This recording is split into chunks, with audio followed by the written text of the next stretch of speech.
Assalamualaikum warahmatullahi wabarakatuh. Salam dan bahagia. Bapak guru hebat sekalian, pada kesempatan kali ini saya akan membagikan video aksi nyata modul 1.4 dengan topik budaya positif. Aksi nyata ini kami beri tajuk penerapan budaya positif di SMK Negeri 1 Batalet yang saya susun oleh Naidul Hikmah CGP Angkatan 7 Kabupaten Jepara. Aksi nyata pada kali ini dilakukan dalam bentuk kegiatan diseminasi budaya positif yang dibagi menjadi dua kegiatan. Yang pertama adalah diseminasi secara daring dan yang kedua dialog interaktif secara luring bersama beberapa Bapak Ibu guru di SMK Negeri 1 Batalet. Mari kita simak bersama. Bisa saya tetap. Assalamualaikum warahmatullahi wabarakatuh. Nuhun sewu Bapak Ibu, kita mulai mawon nggih. Supados segera efektif. Bismillahirrahmanirrahim. Assalamualaikum warahmatullahi wabarakatuh. Yang saya hormati rekan-rekan Bapak Ibu guru SMK Negeri Batalet yang berbahagia. Terima kasih telah meluangkan waktu dan atensinya untuk bergabung di Jimit yang saya laksanakan dalam rangka memenuhi salah satu penugasan diklat calon guru penggerak yang saya ikuti. Bapak Ibu sekalian yang berbahagia, pertama-tama marilah kita memanjatkan puji syukur kehadirat Tuhan Yang Maha Esa, Allah Subhanahu wa taala atas limpahan nikmat karunia-Nya sehingga saat ini kita masih bisa berkumpul, berdiskusi dalam keadaan yang sehat, dalam kondisi suasana hati yang berbahagia. Amin. Selanjutnya Bapak Ibu, dalam forum ini saya mengundang Bapak Ibu sekalian yang tergabung sebagai tim pengajar di jurusan Agribisnis Pengolahan Hasil Pertanian atau APHP, karena sekalian nanti kami dari tim APHP ingin untuk menyolidkan barisan, begitu ya, menyolidkan barisan, terutama dalam hal penguatan pembimbingan kita dan pemantauan kita terhadap murid-murid gitu ya. Tapi terima kasih juga untuk Bapak Ibu guru lainnya yang bergabung untuk acara pada siang hari ini. Langsung saja ya Bapak Ibu untuk mengefektifkan waktu. Perkenankan saya di sini untuk berbagi atau sharing pengetahuan tentang budaya positif sebagai salah satu ilmu yang saya pelajari dari diklat guru penggerak yang saat ini sedang saya ikuti. Mohon izin share layar nih Bapak Ibu. Share screen. Share screen your end. Share. Oke.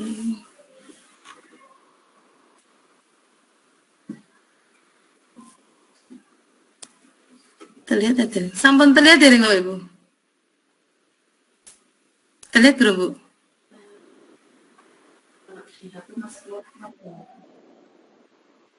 Belum keluar ya? Ini sudah ya Bapak Ibu? Oke, oke, terima kasih.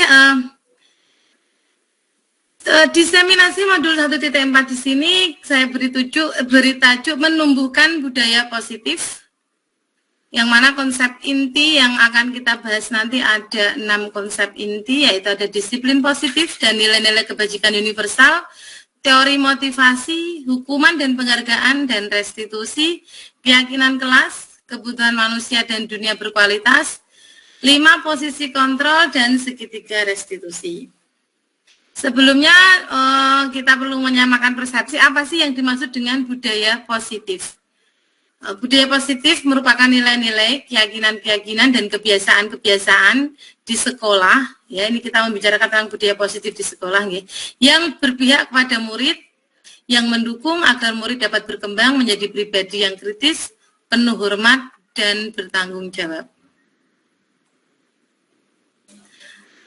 Untuk bahasan yang pertama adalah disiplin positif dan nilai-nilai kebajikan.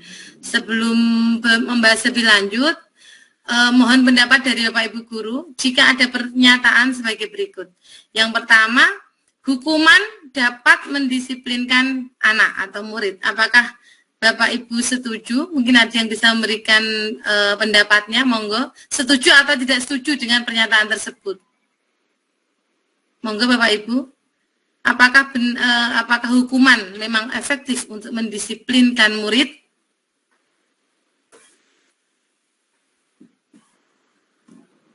Belum ya, atau dari topik yang kedua, pemberian hukuman dengan hal positif ya, seperti membaca atau membersihkan halaman sekolah dapat membantu meningkatkan disiplin murid. Atau dengan pernyataan yang ketiga bahwa memberikan penghargaan dapat meningkatkan motivasi belajar murid. Monggo Bapak Ibu mungkin ada yang bersedia menyampaikan pernyataannya dari salah satu, salah tiga, atau satu saja. Ini dari pernyataan tersebut, apakah setuju atau tidak setuju Bapak Ibu?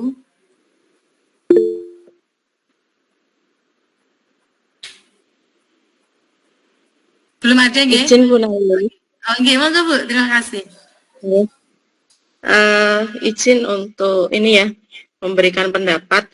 Kalau menurut saya, untuk pendapat yang pertama, hukuman dapat mendisiplinkan anak. Kalau menurut saya tidak setuju Bu Nailil. Karena apa? Karena melalui hukuman, ya, itu bisa juga malah membuat gagal anak. Karena apa? Karena dengan pemberian hukuman itu akan menimbulkan rasa trauma. Selain rasa trauma juga menimbulkan dendam kepada guru, sehingga anak itu merasa tidak nyaman, dan akhirnya mereka akan bertindak atau berperilaku lebih ke arah karena takut dihukum, bukan karena berperilaku sesuai dengan keyakinan yang dimilikinya. Seperti itu Bu Nailil. Yeah. Terima kasih Bu Rovin. Mungkin Bapak Ibu guru yang lain bersedia menyampaikan pendapat untuk pernyataan lainnya, atau mau memperkuat atau justru dari kesiswaan, mungkin Bapak Wakil Kesiswaan Pak Zinuri, monggo. Aku korek sang ridem ya. Atau belum ada ya? Ya, menawi jika belum ada maka bisa kita lanjutkan bahwa sebagaimana tadi ya pendapat dari Bu Rovin bahwa beliau tidak setuju jika dikatakan hukuman dapat mendisiplinkan murid, karena ternyata efek dari hukuman itu justru bisa bertolak belakang. Ya, di antara salah satunya bisa membuat mental murid itu menjadi tertekan gitu ya. Dan ketika tekanan itu terpendam, nanti justru bisa menimbulkan dampak yang lebih berbahaya lagi, misalnya ada dendam terhadap guru yang menghukum, atau ada perasaan tidak senang terhadap aturan-aturan yang menyebabkan murid itu harus dihukum, seperti itu. Itu salah satunya. Kemudian untuk yang kedua, pemberian hukuman dengan hal positif dapat meningkatkan disiplin anak. Ini juga tidak selalu seperti itu pada kenyataannya, begitu ya. Karena tadi ketika anak diberi hukuman itu ya ada yang memang menyadari ya, ada yang merasa menjadi tertekan atau malah merasa malu. Nah, itu ketika yang terjadi adalah merasa tertekan atau justru merasa tidak setuju dengan aturan, maka itu tidak akan menunjang pada peningkatan disiplin murid. Dan demikian memberikan penghargaan atau reward positif gitu ya kepada murid juga tidak selalu berkorelasi positif dapat meningkatkan motivasi belajar murid. Ada saatnya ternyata justru reward itu justru mematikan kreativitas. Beberapa murid yang mungkin sering mendapatkan reward justru mereka merasa tidak tertantang lagi untuk memberikan pemikiran-pemikiran baru lagi, untuk mencoba hal-hal lain yang lebih kreatif. Demikian Bapak Ibu. Nah, terkait dengan selama ini yang kita terapkan, bisa jadi selama ini kita terjebak pada beberapa miskonsepsi tentang adanya teori kontrol. Ya, diantaranya di sini bahwa adanya pendapat guru bisa mengontrol murid. Itu ilusi selama ini yang mungkin kita pernah terjebak di dalamnya. Juga ada ilusi bahwa semua penguatan positif efektif dan bermanfaat, karena ternyata pada kenyataannya ada prakteknya tidak demikian selalu. Kemudian juga ada ilusi bahwa kritik dan membuat rasa bersalah mampu menguatkan karakter. Ya, ini juga tidak selalu seperti itu. ada kalanya pribadi yang terbuka terhadap kritik, ketika dia dikritik justru dia akan terpacu untuk memperbaiki kekurangannya, menampilkan performa yang lebih baik, bisa jadi. Tetapi ketika yang sebaliknya, kritik itu diberikan kepada mungkin pribadi yang cenderung pemalu gitu ya, itu justru bisa memberikan rasa rendah dirinya malah muncul seperti itu. Justru tidak menjadi kuat karakternya, tapi semakin melemah, demikian. Juga adanya bahwa dewasa berhak memaksa. Mungkin ini sebagian besar kita yang sudah menjadi orang tua gitu ya, terkadang terjebak pada pemikiran ini. Saya orang tua, saya berhak mengarahkan anak saya seperti itu. Sebagaimana kita juga adalah orang tua di sekolah kita gitu ya, orang tua dari murid-murid kita yang jumlahnya 1000 lebih ini, terkadang bisa jadi kita pernah terjebak pada ilusi demikian, bahwa ketika sekolah memiliki berbagai aturannya, ketika sebagai ibu guru kita memiliki tanggung jawab untuk membimbing dan menuntun murid-murid kita. Nah, mungkin juga kita pernah terjebak pada pemikiran bahwa sebagai penuntun, sebagai pembimbing, kita memiliki hak untuk mengarahkan atau untuk mempengaruhi pola pikir murid-murid kita, demikian. Jadi Bapak Ibu, secara global bahwa disiplin positif ini dalam teori, dalam materi yang kami pelajari dalam diklat CGP ini, kita memfokuskan pada teori kontrol atau teori pilihan yang dikemukakan oleh Dr. William Glasser, bahwa secara global dapat digambarkan pada diagram sebagaimana tampak pada layar ini, bahwa senyatanya kita tidak bisa mengontrol orang lain. Demikian pula kitalah yang bisa mengontrol diri kita sendiri. Ya, jadi ketika kita meyakini sesuatu, kemudian ada banyak pendapat, banyak masukan dari orang lain, sebenarnya apakah kita tetap pada keyakinan kita atau kita ikut saran dari orang lain, itu adalah kuncinya ada pada diri kita sendiri. Demikian pula murid-murid kita, mereka pastinya memiliki sesuatu yang diyakini, mereka memiliki hal-hal yang mereka anggap baik, anggap benar, gitu ya. Dan sebagai guru, sebagai pendidik di sekolah, gitu ya, ataupun sekolah kita sebagai lembaga yang mana kita memiliki tata tertib, gitu ya. Itu ternyata tidak bisa mengontrol, ya, seharusnya tidak bisa mengontrol, tapi dari dalam diri murid sendiri atau dari dalam diri kita sendirilah sebenarnya yang mengontrol apakah saya akan bertindak, berlaku sesuai tata tertib ataukah tidak. Itu kontrol terkuat ada dalam diri sendiri, gitu ya.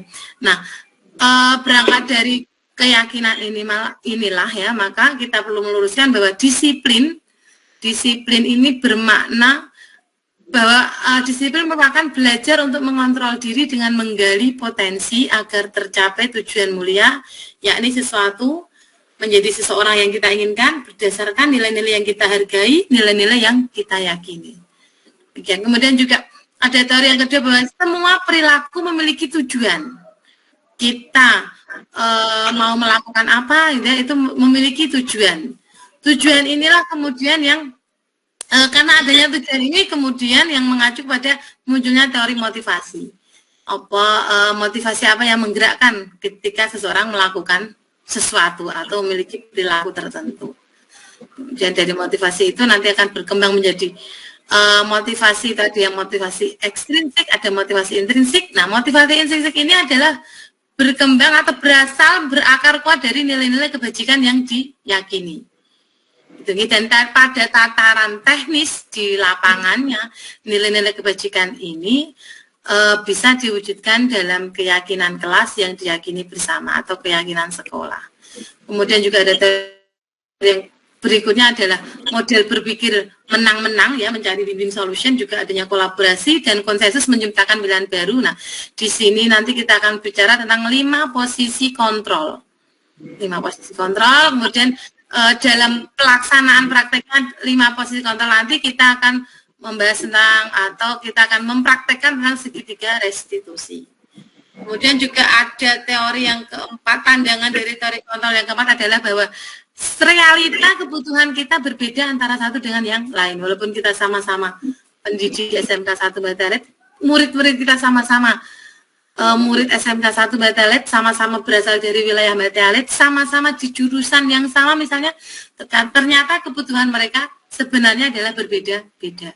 Dan kebutuhan ini secara umum dari teori Dr. William Glasser dikelompokkan menjadi 5 kebutuhan dasar yang ini akan menjadi memunculkan adanya motivasi apa yang mendorong untuk seseorang berperilaku. Demikian.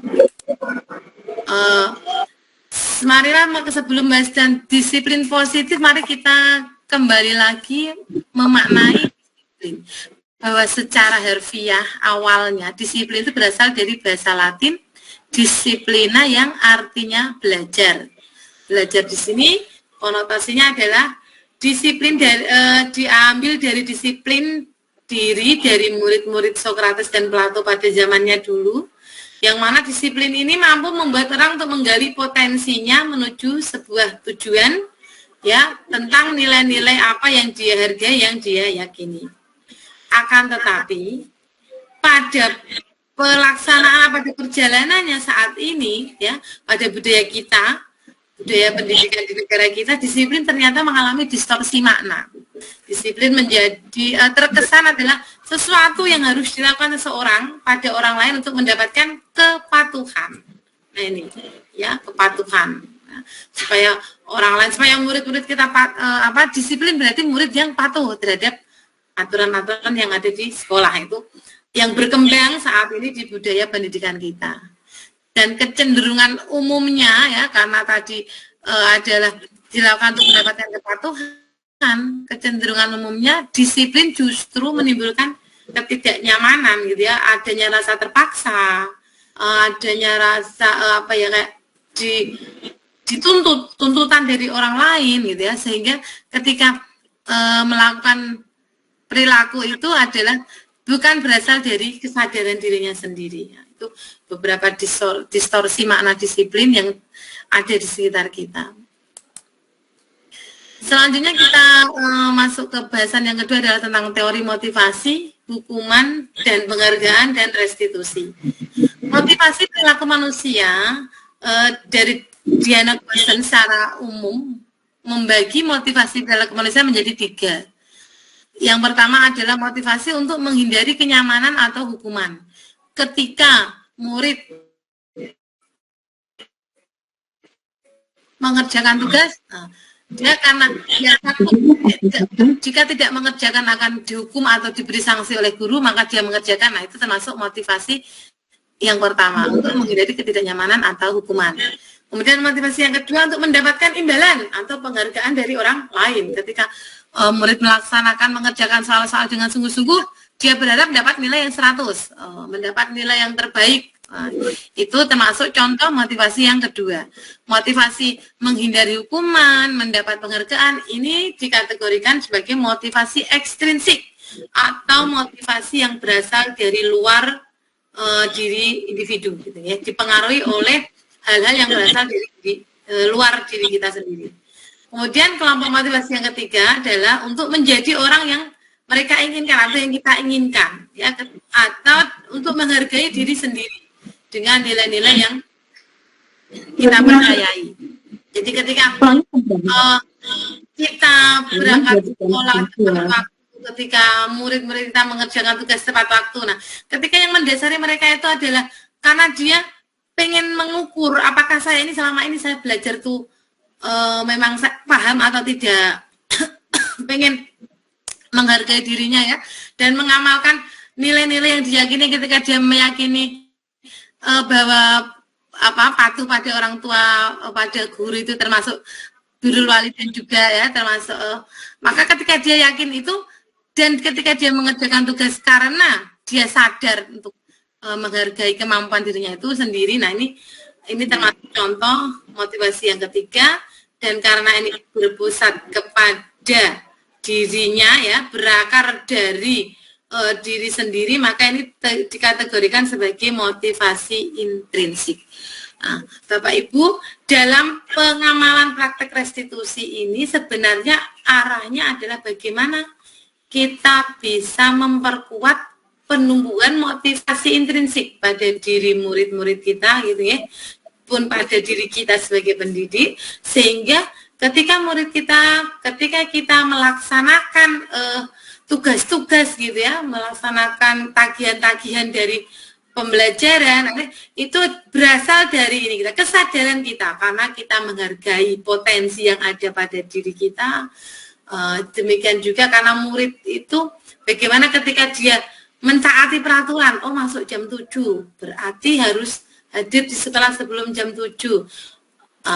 Oh memakai seragam yang lengkap, ada kalau hari Senin upacara harus lengkap sampai apa ini tanda kelas ya, dek itu juga menjadi salah satu atribut. Nah, bagaimana kita caranya membuka wawasan, membuka hati, membuka kesadaran murid-murid kita ketika dia melaksanakan itu bukan berasal karena dia takut dihukum, karena dia ingin dipandang sebagai murid yang rajin disiplin oleh Bapak Ibu guru, tetapi berangkat dari kesadarannya, karena memang sebagai murid ya, saya ingin menampilkan menghargai diri saya bahwa saya bisa berperilaku sesuai aturan. Nah, ketika berasal dari kesadaran diri sendiri, maka itulah tujuannya kita melakukan pendekatan restitusi yang kita bahas pada kali ini. Sebenarnya apa sih restitusi itu gitu ya? Restitusi adalah satu proses menciptakan kondisi bagi murid untuk memperbaiki kesalahan mereka sehingga mereka bisa kembali pada kelompok mereka dengan karakter yang lebih kuat. Jadi restitusi ini arahannya untuk memperkuat karakter. Restitusi juga merupakan proses kolaboratif yang mengajarkan murid untuk mencari solusi untuk masalah mereka.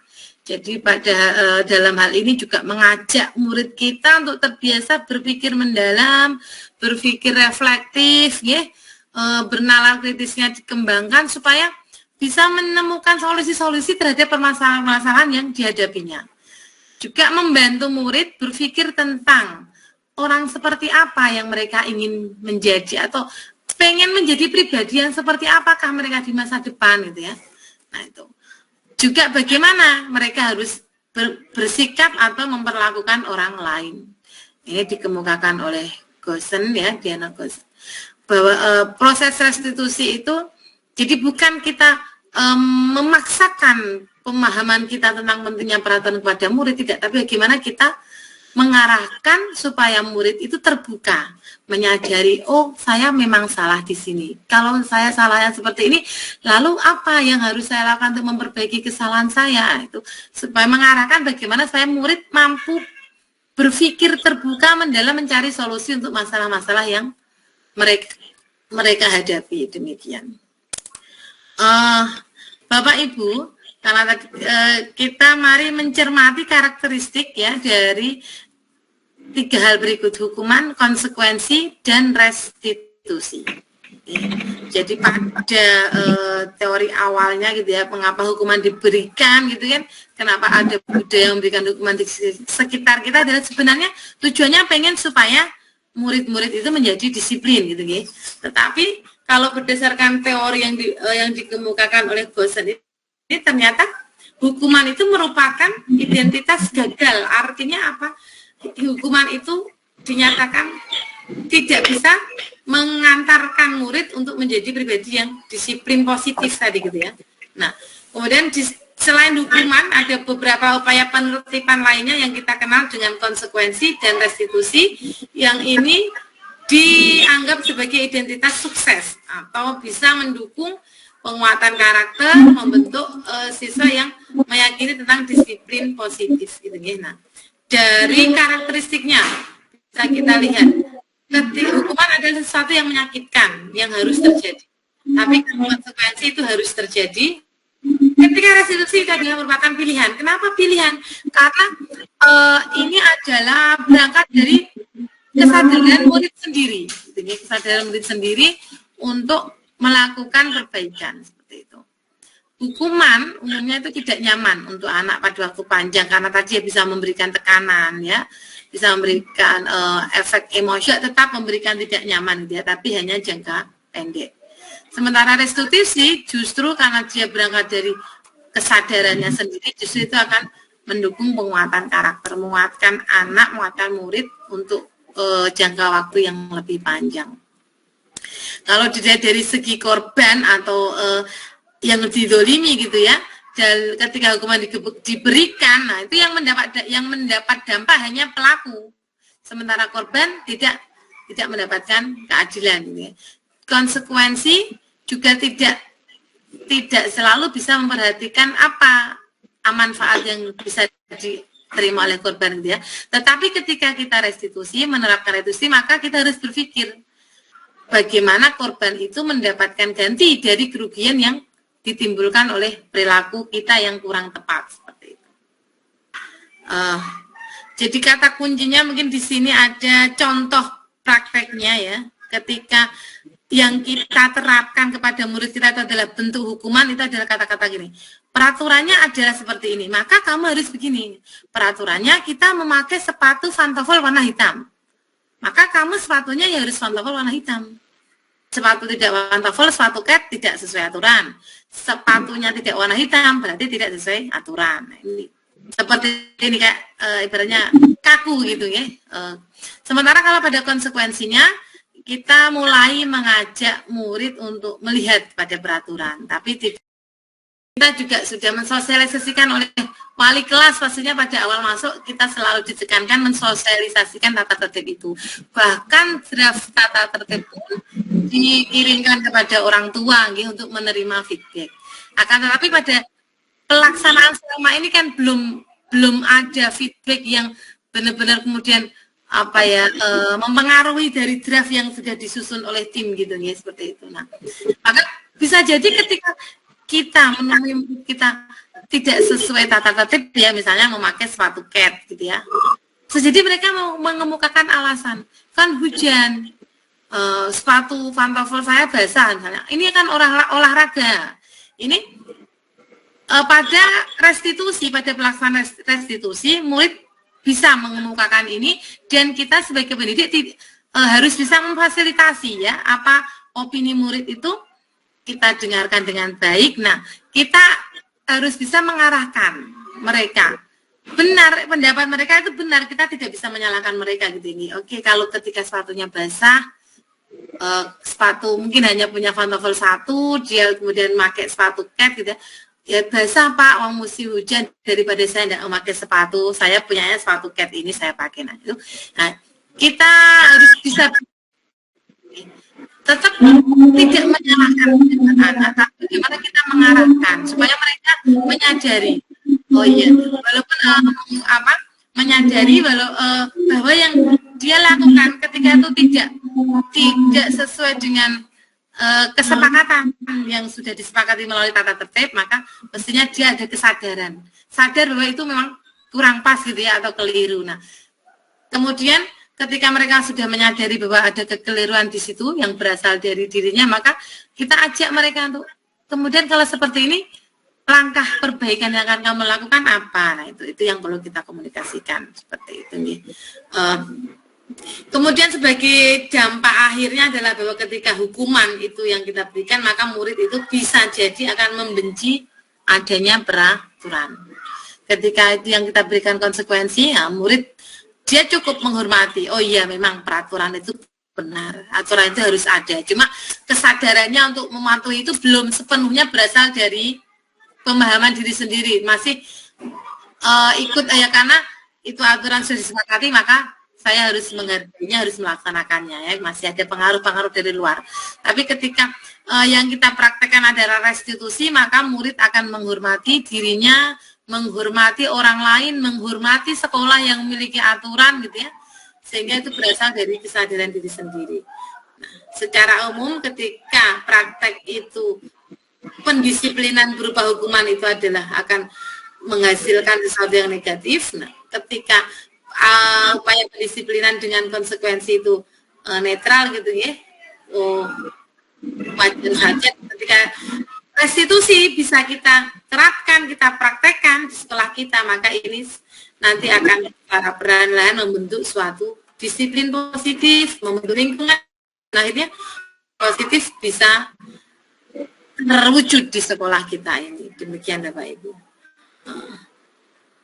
Kemudian mungkin sampai tentang ini hukuman konsekuensi restitusi ada Bapak Ibu yang mau disampaikan, monggo. Mungkin ada pengalaman gitu ya, pengalaman ketika menghadapi murid-murid kita. Silakan. Belum ya. Oke, nanti misalnya ada yang mau disampaikan, monggo langsung mawon gitu Bapak Ibu.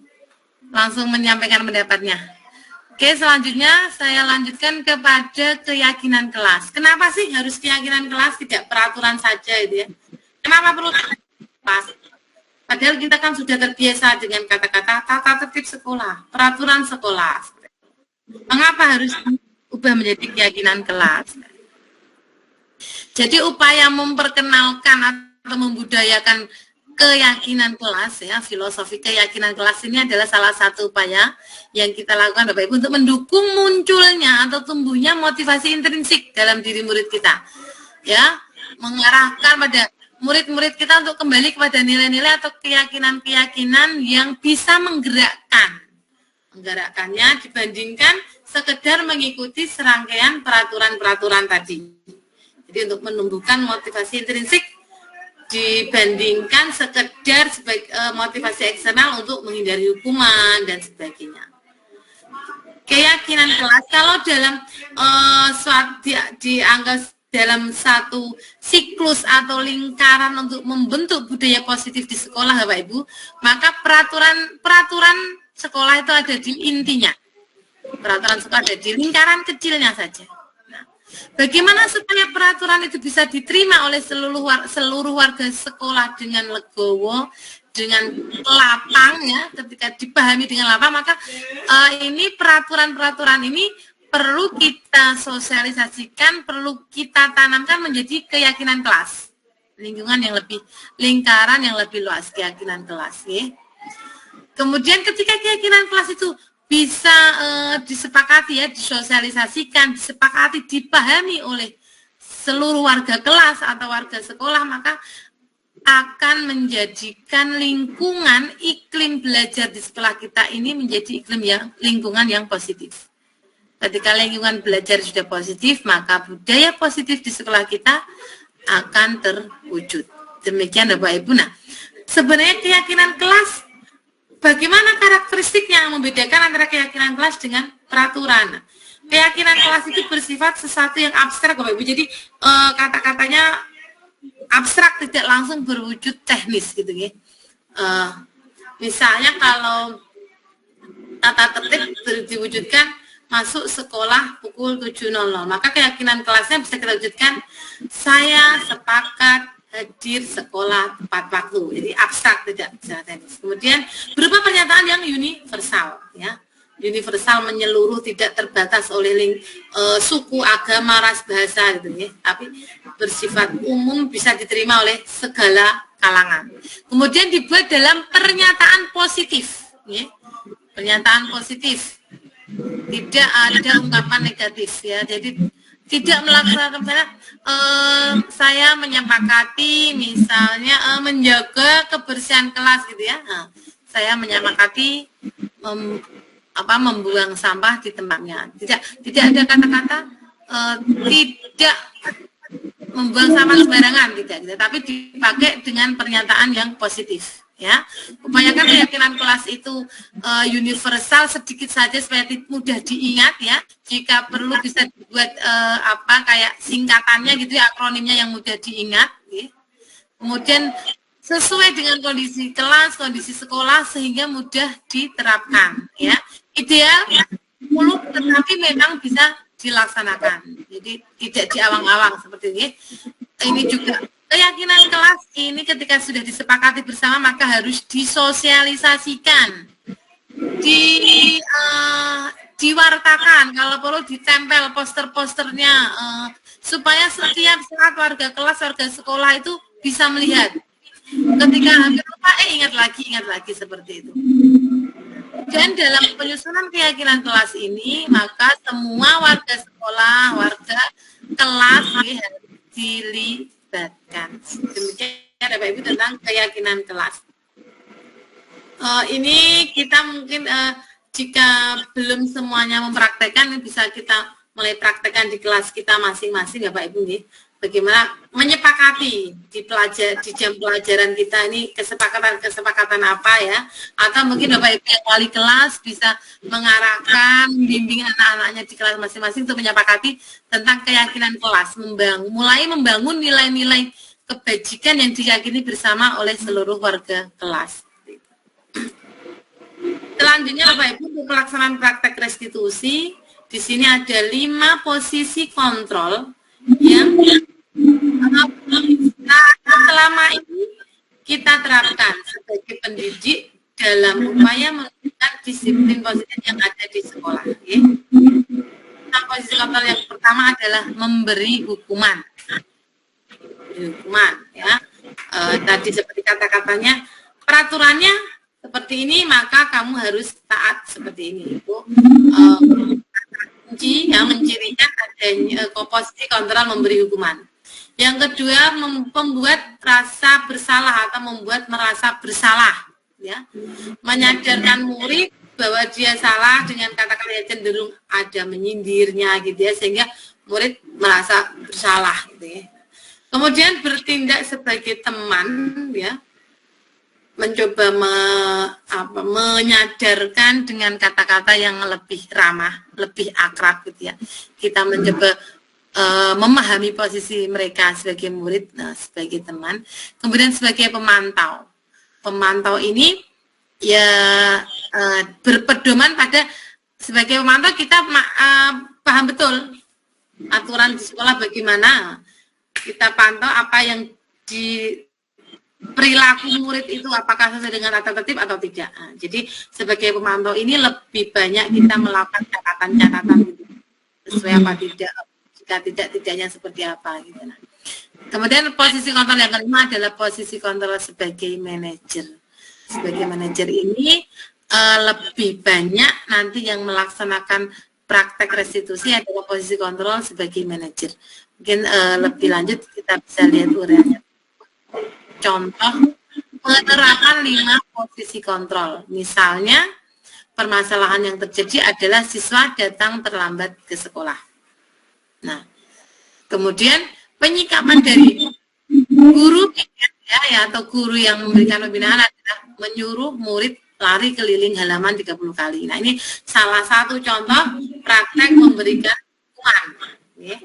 Sekali lagi tadi pendapat dari Bu Rovin ya, dan Bapak Ibu tidak ada yang menentang, mungkin semoga sama-sama sependapat bahwa hukuman ini ternyata tidak efektif untuk membentuk disiplin, ya, justru kontraproduktif, ya, seperti itu.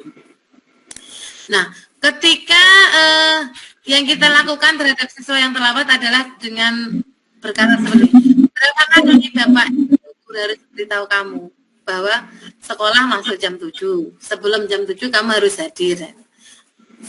Kamu yang selalu terlambat ini membuat Bapak Ibu kecewa. Nah, seperti ini adalah salah satu contoh posisi kontrol membuat merasa bersalah.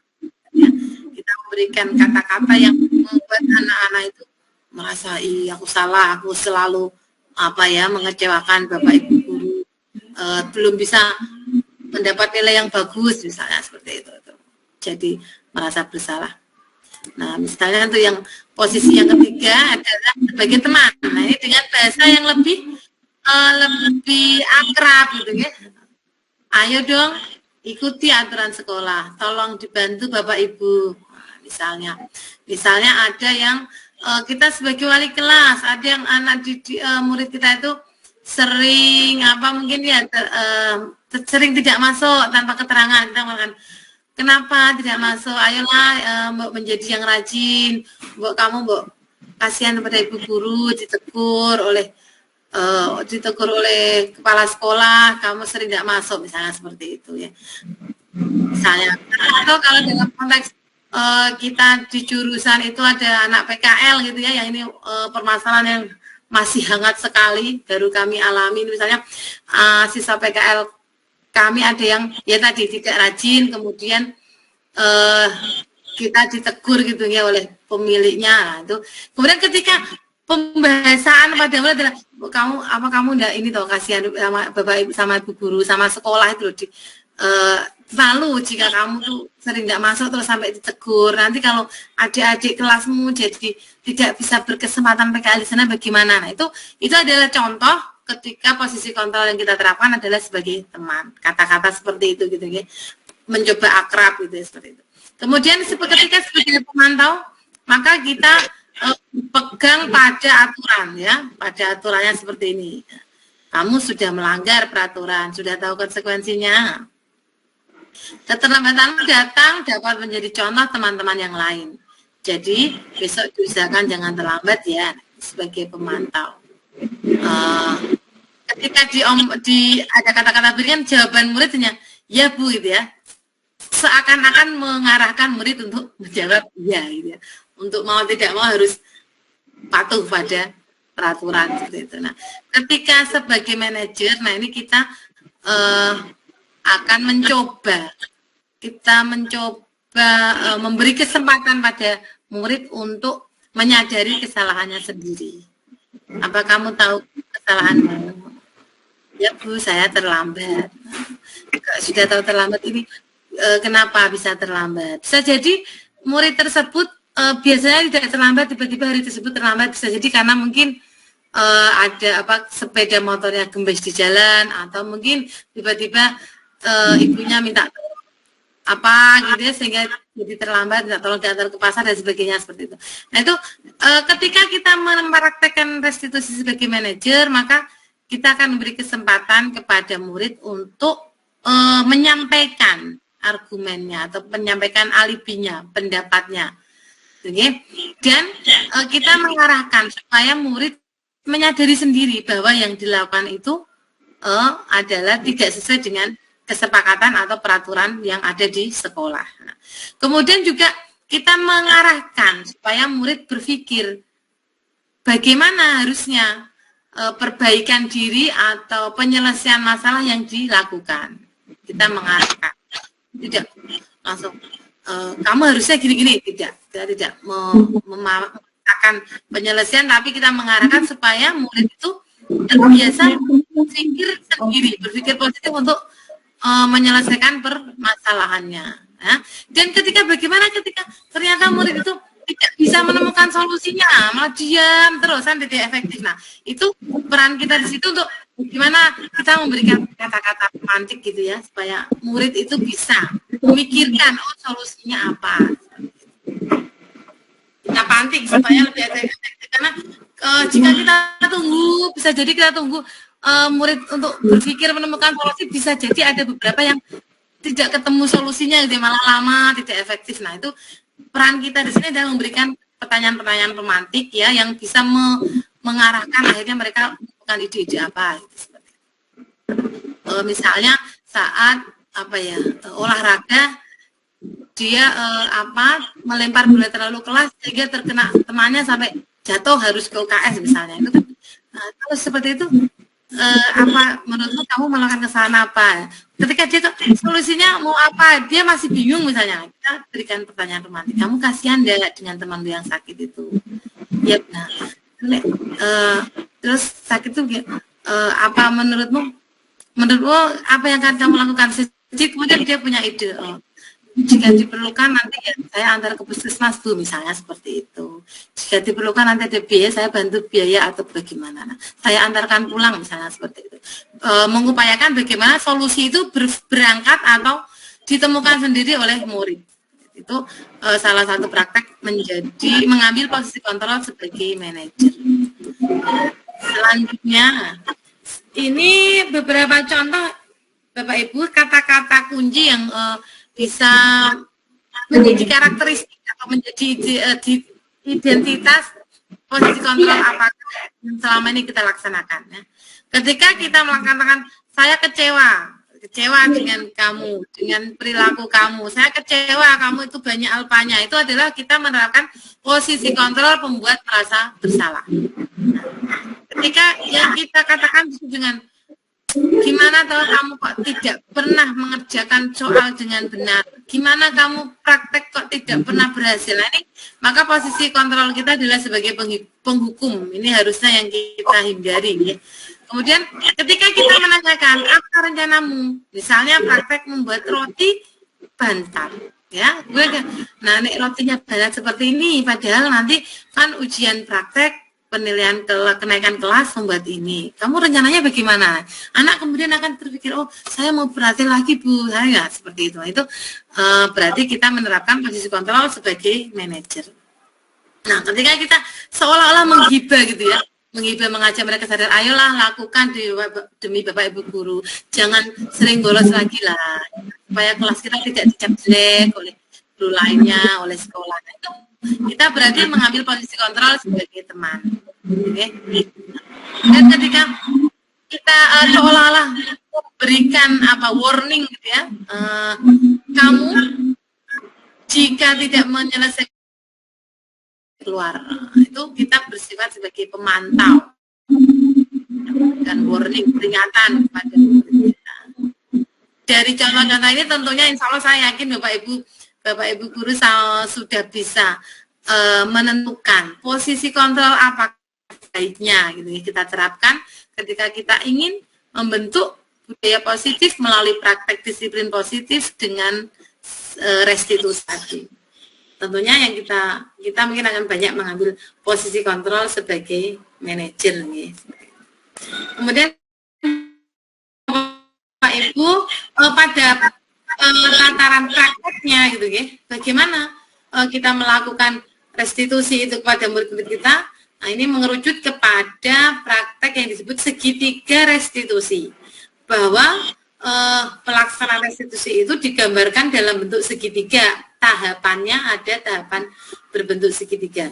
Pada dasarnya yang ada di dasar atau awalan adalah tahapan menstabilkan identitas. Pada tahapan menstabilkan identitas ini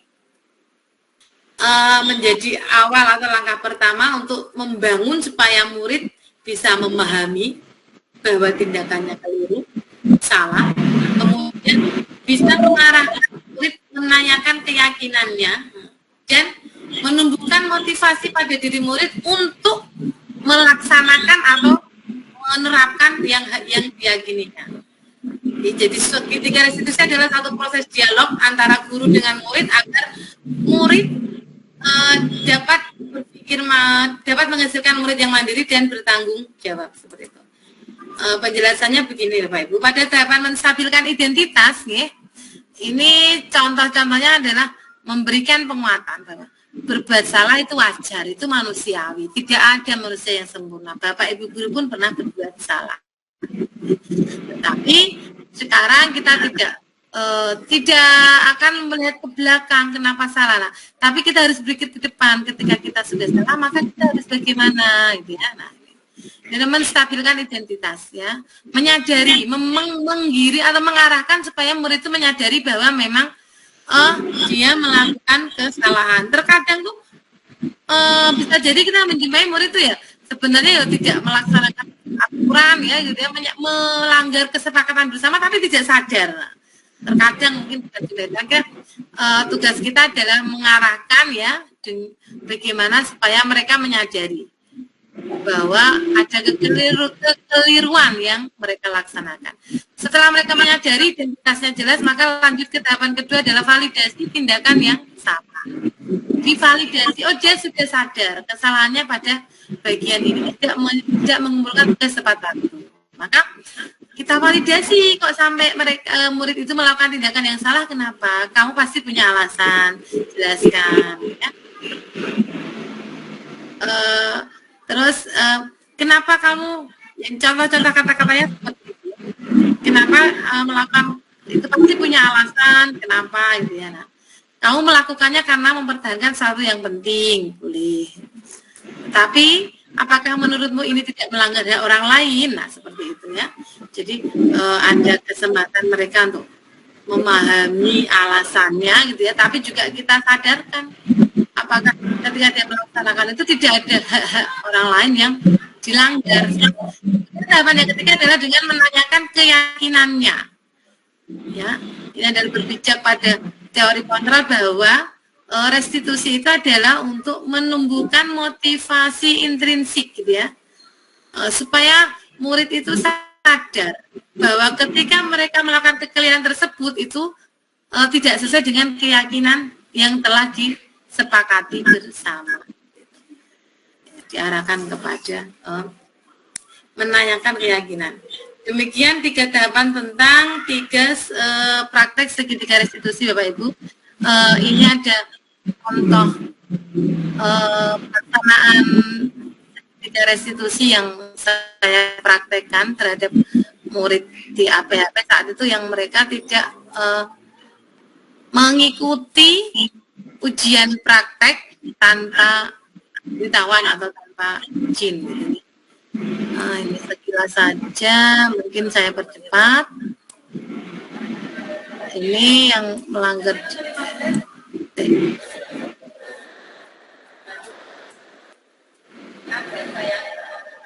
Ini tentang keyakinan kelas saat itu, ya.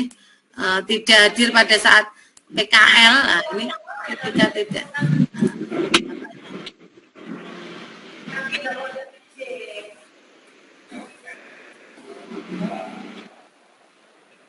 Nah, ternyata dicek proposal yang lalu dikumpulkan minggu kemarin juga belum membuat. Tuh, memang belum atau sudah? Nah, tuh. Yang membuat proposal, beliau melakukan proyek yang untuk akhir semester. Menurut Mas Tuhan, hal ini perlu berbeda banyak. Nanti yang diperlukan, sebenarnya membuat apa? Proposalnya, lalu praktek. Karena menurut dosen di rumah ini berarti siap kapan rencananya siap mengumpulkan proposal.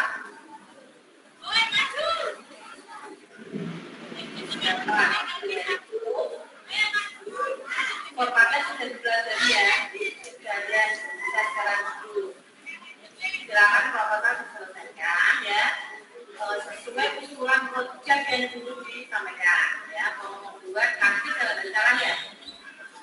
Jangan diperlukannya dari kalau untuk prakteknya itu ada yang berbeda rapor. Nanti jalannya ada siap dulu. Siap. Oke, ya dari proposalnya diselesaikan dari koreksi terus kita tetap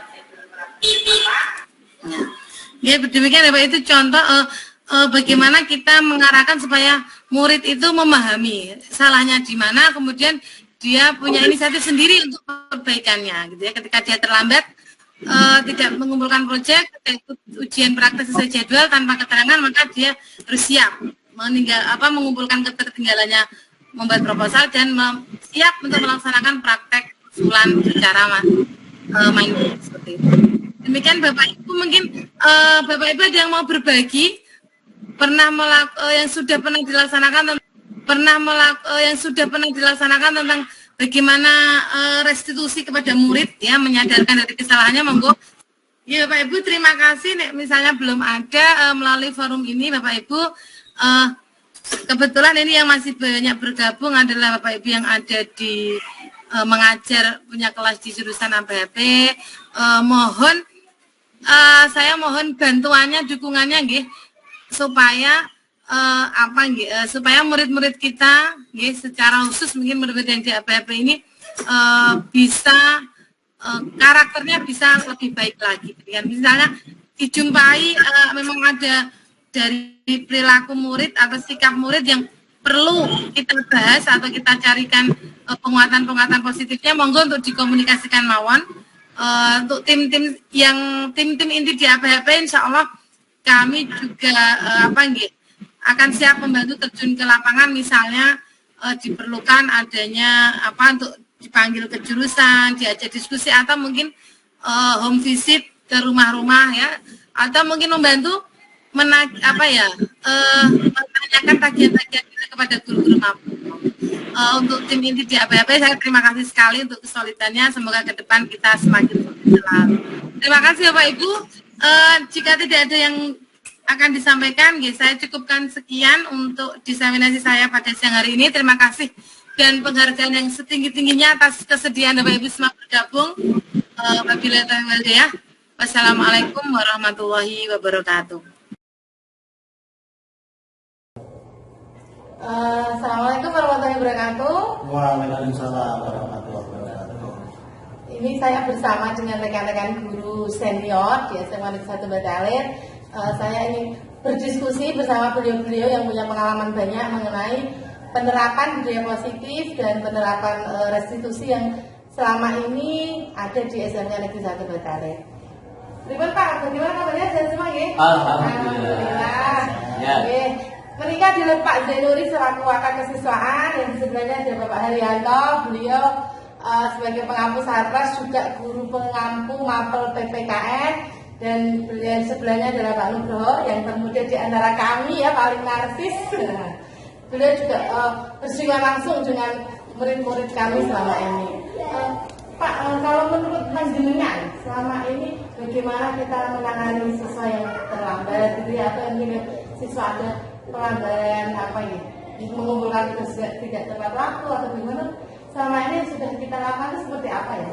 Ya, untuk gini Bu, untuk penanganan siswa terlambat sebenarnya kita sudah mengacu pada tata tertib yang ada, yang dimana tata tertib itu adalah sudah kita sosialisasikan ke anak-anak sebelum kita sahkan sebagai tata tertib. Maka di situ dalam tata tertib itu anak yang terlambat pasti ada konsekuensinya, di mana anak-anak akan dibariskan di lapangan dulu, kemudian setelah itu kita data dari siswa itu kelas berapa, terlambatnya berapa menit, itu kita data dulu. Setelah itu akan kita beri namanya apa ya, itu konsekuensi atau sanksi dari siswa terlambat tadi.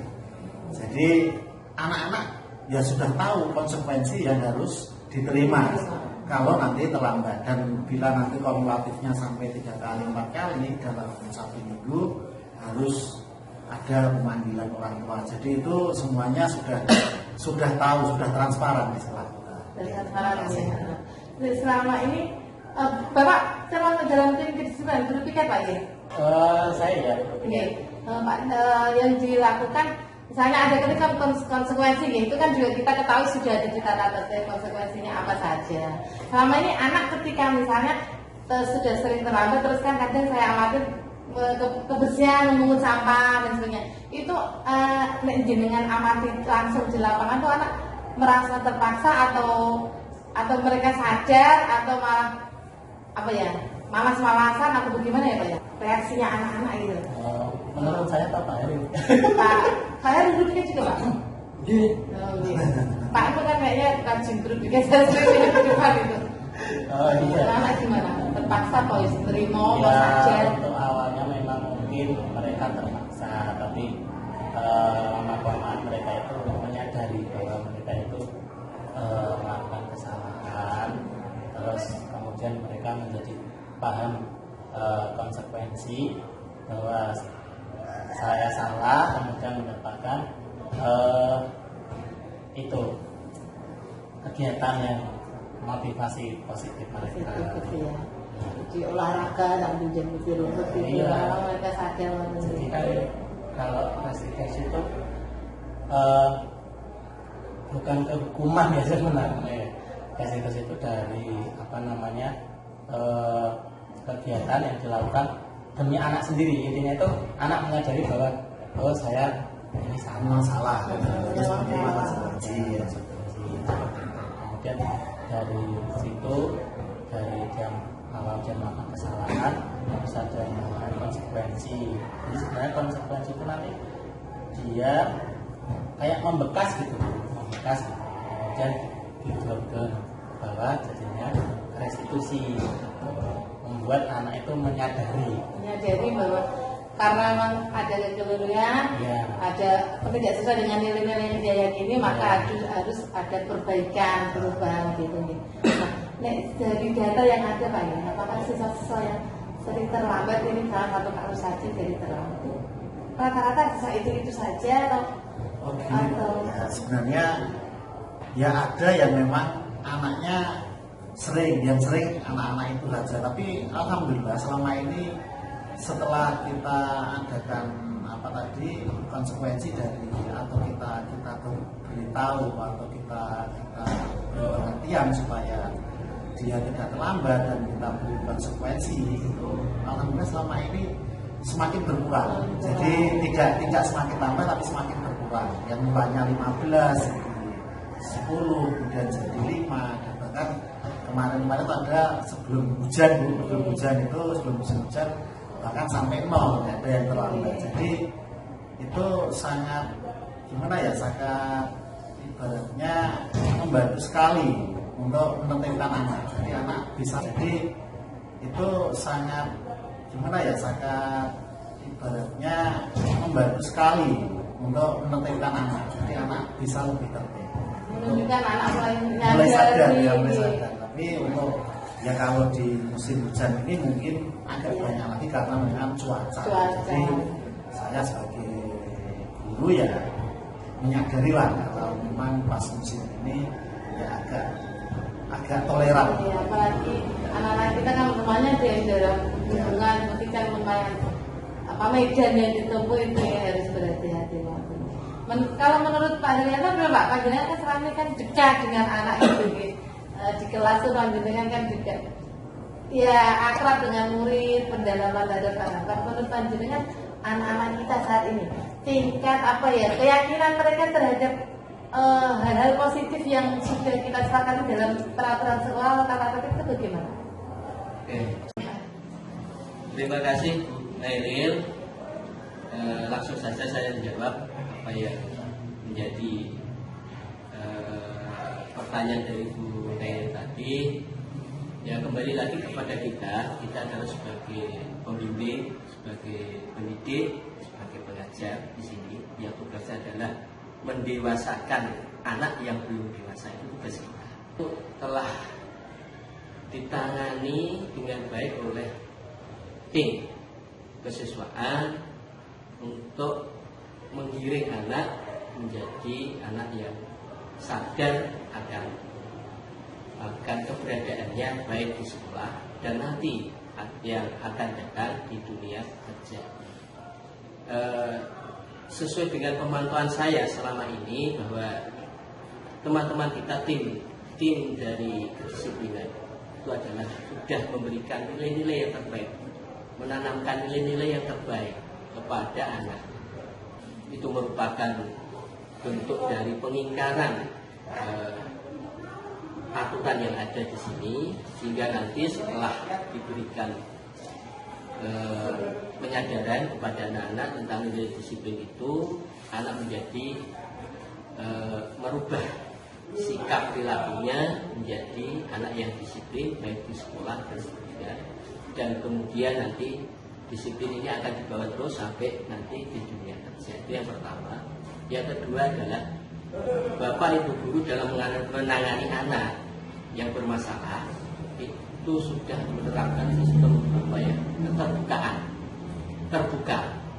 Terbuka artinya anak tidak langsung dijudge, dihakimi, tapi anak ditanya latar belakangnya, akar permasalahannya, kemudian kita diskusikan bersama dengan anak, dan ada juga keterlibatan dari semua pihak, yaitu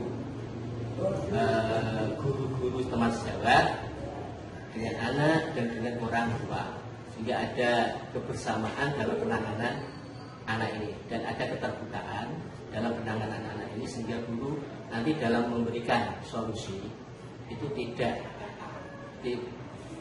asal memberikan, tapi sesuai dengan akar permasalahan yang ada, sehingga solusi ini benar-benar bisa terselesaikan dengan baik, sehingga anak dalam perjalanannya ke depan itu nanti bisa lancar.